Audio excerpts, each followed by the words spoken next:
शादी हो तो ढोल बाजा डीजे इंस्टाग्राम रील्स मिठाई लाखों का खर्चा। But what about divorce? जब डाइवोर्स हो तो हम फैमिली कोर्ट चुपचाप चाहते हैं। वी हाइड इट, ना कोई स्टोरी, ना कोई रील्स, ना कोई फोटो। ऐसा क्यों? क्या डाइवोर्स से इज्जत चली जाती है? लड़की हो तो कैरेक्टर पे सवाल, अगर लड़के हो तो फैमिली नहीं संभाल पाए। कोई ये नहीं पूछता कि तुम ठीक हो। डाइवोर्स शर्म की बात नहीं, बट इंडिया में लोग खुद से ज़्यादा ये सोचते हैं कि लोग क्या कहेंगे। आज हम बात करेंगे उस टॉपिक के बारे में जिसके बारे में कोई बात नहीं करता, मैरिजेस एंड डाइवोर्सेस। मैरिजेस को हम दिखाते हैं, बहुत ज़्यादा धूमधाम से मनाते हैं, बट डाइवोर्सेस को छुपाते हैं। इस वीडियो में हम आज इसके बारे में बात करने वाले हैं।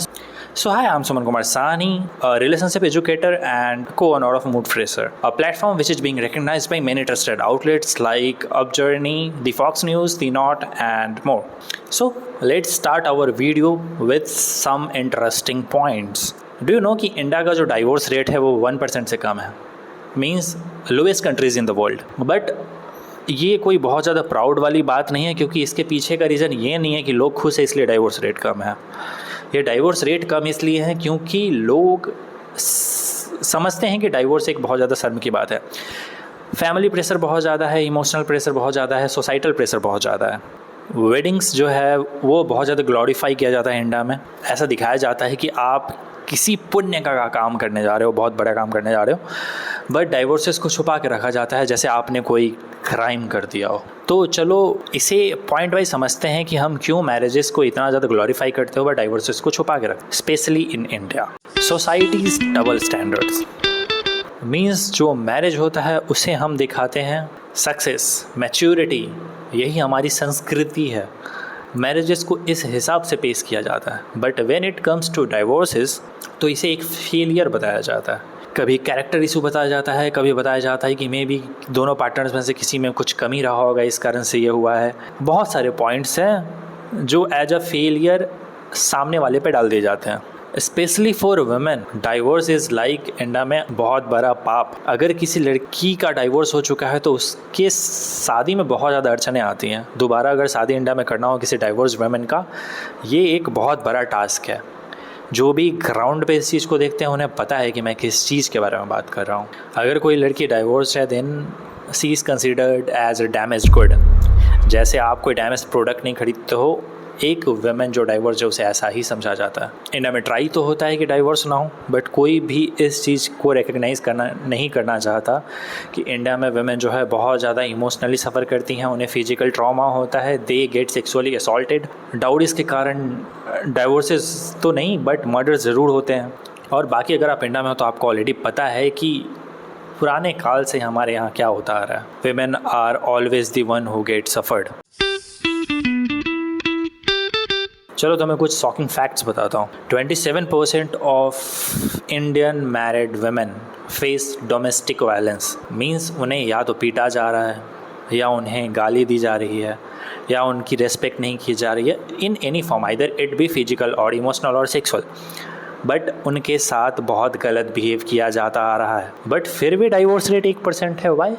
क्योंकि ये जो भी लेडीज़ हैं जो हमारे घर में है वो चीज़ों के बारे में बात करने से डरती हैं। उन्हें बचपन से यही सिखाया गया है कि कोई भी चीज़ बोलने से पहले उसे सह जाओ, उसे खून का घूंट समझ के पी जाओ। According to a survey by India Today in 2023, हर 5 में से 3 औरतें जो है, जो मैरिड वुमेन है, वो अपने शादी से खुश नहीं है। But still divorce rate is less than 1%। वो कहती हैं कि वो शादी में इसलिए हैं क्योंकि उन्हें अपने परिवार के इमेज की चिंता है। इमेज मीन्स लोग क्या कहेंगे। आफ्टर पोस्ट पैंडमिक, मतलब जो कोरोना आया था उसके बाद जो डाइवोर्स फाइलिंग है वो 4x हो चुका है। मतलब डाइवोर्सेस फाइल हो रहे हैं बट कोई भी इमोशनल सपोर्ट नहीं मिल रहा उन्हें। ये जो भी नंबर्स मैं बता रहा हूँ ये लॉस के बारे में नहीं है। मैं इस बारे में बताना चाह रहा हूँ कि हम इमोशनली कितना ट्रैप हुए पड़े हैं, मेंटली हमें कितना ज़्यादा जकड़ के रखा गया है स्टार्ट से कि हम चीज़ों को एक्सेप्ट नहीं कर पा रहे हैं कि कुछ लोग जो इन्होंने डिसीजन लिया था साथ रहने का वो गलत डिसीजन ले चुके हैं। अभी तक आपको लग रहा होगा कि मैं सिर्फ वुमेन के बारे में बात कर रहा हूँ, वुमेन सफ़र कर रही हैं शादी में, मेन तो खुशी होंगे, बट ऐसा नहीं है, मेन भी सफ़र कर रहे हैं शादी के अंदर। फ़िलहाल अगर आप न्यूज़ फॉलो कर रहे होगे तो हाल फिलहाल के कुछ केसेस तो आप देख ही रहे होगे कि कैसे मेन की स्थिति बहुत ज़्यादा बदतर होती जा रही है दिन ब दिन, बट स्टिल लॉ उन्हें सपोर्ट नहीं कर रहा। बट उसके अलावा भी मैं आपको कुछ फैक्ट्स बताता हूँ जो आपका दिमाग हिला देंगे। एक मैरिज में वुमेन जो है फिजिकली सफ़र करती, बट मेन जो है वो मेंटली सफ़र करते हैं। उनका डोमेस्टिक वायलेंस भी होता है बट मेंटली। एक सर्वे के अकॉर्डिंग 50% मेन जो है वो मेंटली जो है वो डोमेस्टिक वायलेंस फेस करते हैं। फिजिकल परसेंटेज बहुत कम है मेन का, क्योंकि men are generally physically stronger than women, but mentally ऐसा कुछ नहीं है, मेंटली वो सफ़र किए जा रहे हैं। In 2018 survey 70% of the suicide victims were men. 70% जो नंबर था उसमें मेन जो थे उन्होंने सुसाइड किया था, और most of them were married men, जिनकी शादी हो चुकी थी। इंडिया में मेन सफ़र कर सकते हैं, इसे सीरियस लिया ही नहीं जाता। उसी के एग्जांपल अभी के केसेस है जिनमें जो भी विक्टिम्स हैं उन्हें लॉ कुछ भी सही जो है डिसीजन नहीं दे पा रही है। हमारे लॉज में मेन सफ़र कर सकते हैं इसका कोई जिक्र है ही नहीं। हमारा लॉ इतना ज़्यादा वीक है when it comes to men's security. तो अभी मैंने बात किया मेन और वुमेन दोनों के बारे में। 1% डाइवोर्स रेट, इसका ये मतलब नहीं है कि हर कोई खुश है शादी के अंदर। चलो अब इंडियन मैरिज इंडस्ट्री के बारे में बात करें। इंडियन मैरिज इंडस्ट्री जो है, गेस करो कितना होगा। एक गेस डालो कमेंट में, लेट मी चेक कि कितना होगा। 3.75 लाख करोड़, और ये नंबर जो है 2023 के अकॉर्डिंग है। आप ज़रा सोचो 25 में ये आई थिंक 50 पार होगा। हम हल्दी, मेहंदी, शादी, रिसेप्शन, इन सब चीज़ों पे इतना खर्च करते हैं just to show the society कि हम कितने हैप्पी हैं, हम कितने काबिल हैं। एक इंडियन मैरिज का एवरेज अगर लग लिया जाए तो 30 लाख इज़ द एवरेज।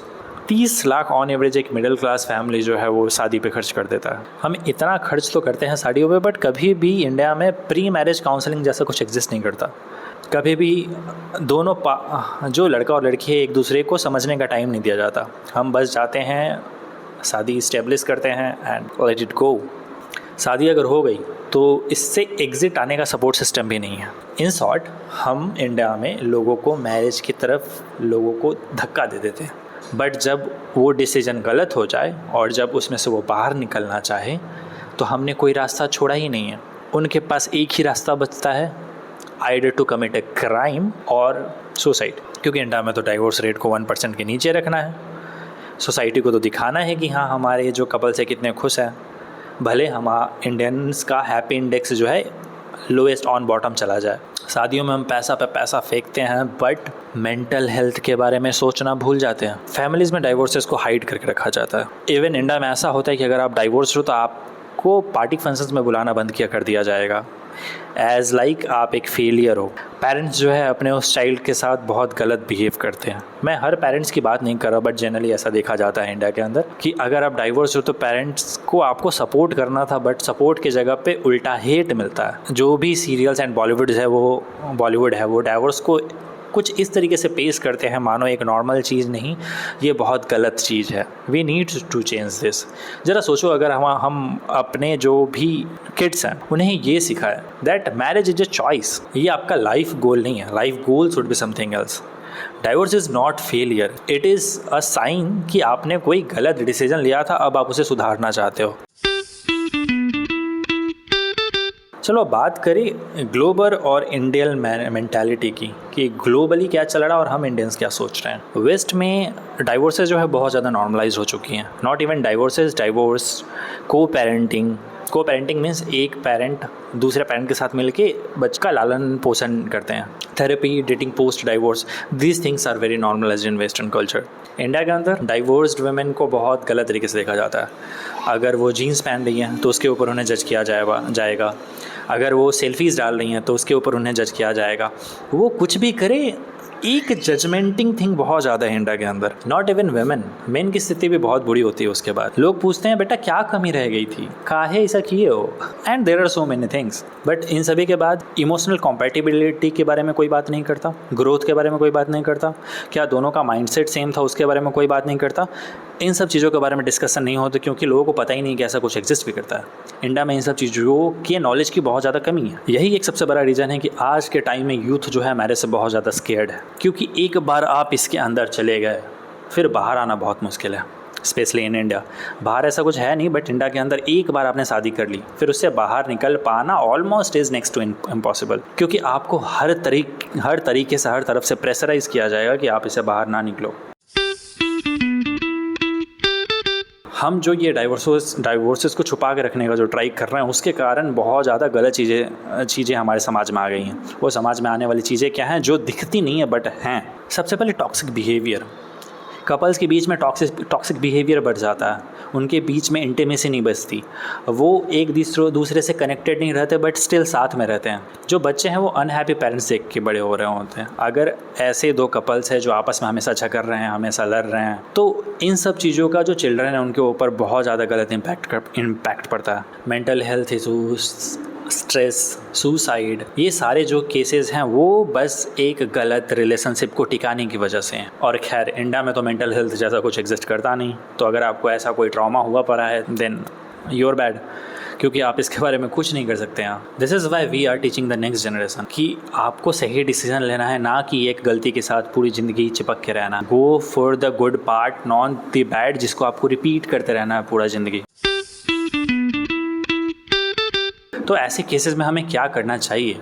चलो बात करते हैं कि जब स्थिति इतनी गंभीर हुई पड़ी है then what we need to do. Very first thing we need to do is normalise divorces. जैसे हम जॉब्स को नॉर्मलाइज करते हैं, जैसे आपने कोई एक जॉब पकड़ा और आपको उस जॉब के स्पेसिफिकेशंस पसंद नहीं आ रहे। दूर से जॉब के बाहर से देखने में तो वो बहुत सही लग रहा था, लेकिन अंदर घुसने के बाद वहाँ का इन्वायरमेंट पसंद नहीं आ रहा, तो आप क्या करते हो?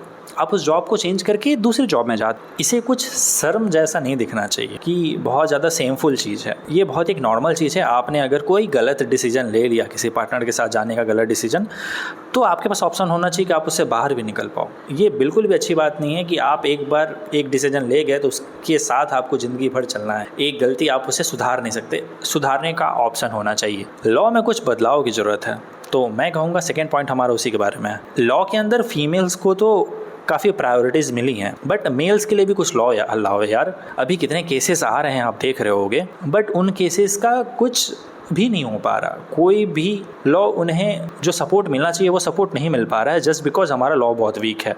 We need some serious changes in our laws. Counselling services should be normalised. Western areas में ये बहुत नॉर्मल है काउंसलिंग, जहाँ लोग जाके अपने ट्रॉमास के बारे में बात करते हैं, बट इंडिया में ये बहुत ज़्यादा अनकॉमन है। अगर आप कुछ गलत फेस कर रहे हो, अगर आप ट्रॉमेटाइज्ड हो, तो इसके बारे में बात होनी चाहिए। आप किसी एक्सपर्ट से इसके बारे में बात जरूर करो। Promote emotional and sexual education in the schools. सभी को बचपन से सिखाया जाना चाहिए कि इमोशनल हेल्थ क्या होता है और कैसे सेक्सुअल एजुकेशन में आपको पता होना चाहिए किन चीज़ों के बारे में, कि क्या गलत है क्या सही है। This should be your knowledge.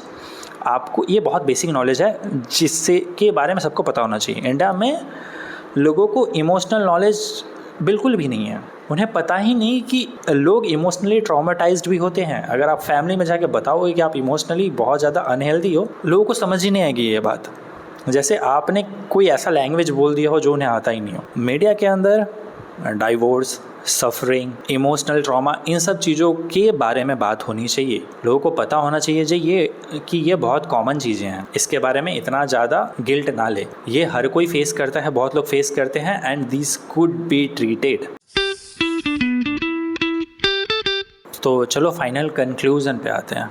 शादी को तो हम बहुत ज़्यादा शोर मचा के सेलिब्रेट करते हैं, बट ये so called life long friendship जो है टूट जाती हैं तो फिर इसे छुपाते हैं। हमें लगता है कि हमने तो परफेक्ट चॉइस लिया था, फिर ये गलत कैसे हो गया। और अगर हमने ये चॉइस लिया और ये गलत हो गया तो फिर हम समाज को मुंह कैसे दिखाएंगे? बुलशिट, गलत ही है। आपने एक चॉइस लिया, वो गलत हो गया।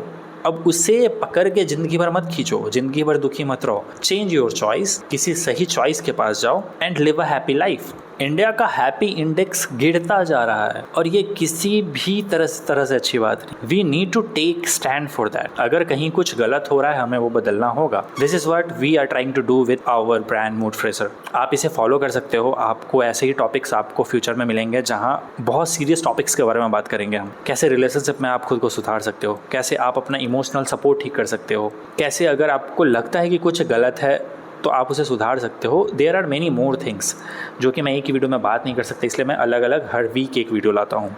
तो मैं चाहूँगा कि आप कमेंट में मुझे ज़रूर बताओ, क्या आपने कभी कुछ ऐसा फेस किया है, कोई इमोशनल ट्रॉमा, आपका क्या राय है डाइवोर्स के बारे में? Let me know in the comment. Like कर देना वीडियो को, क्योंकि मैं ज़्यादा एडिट ना करूँ बट रिसर्च पूरा होता है। So see you in the next video. Subscribe below. Bye.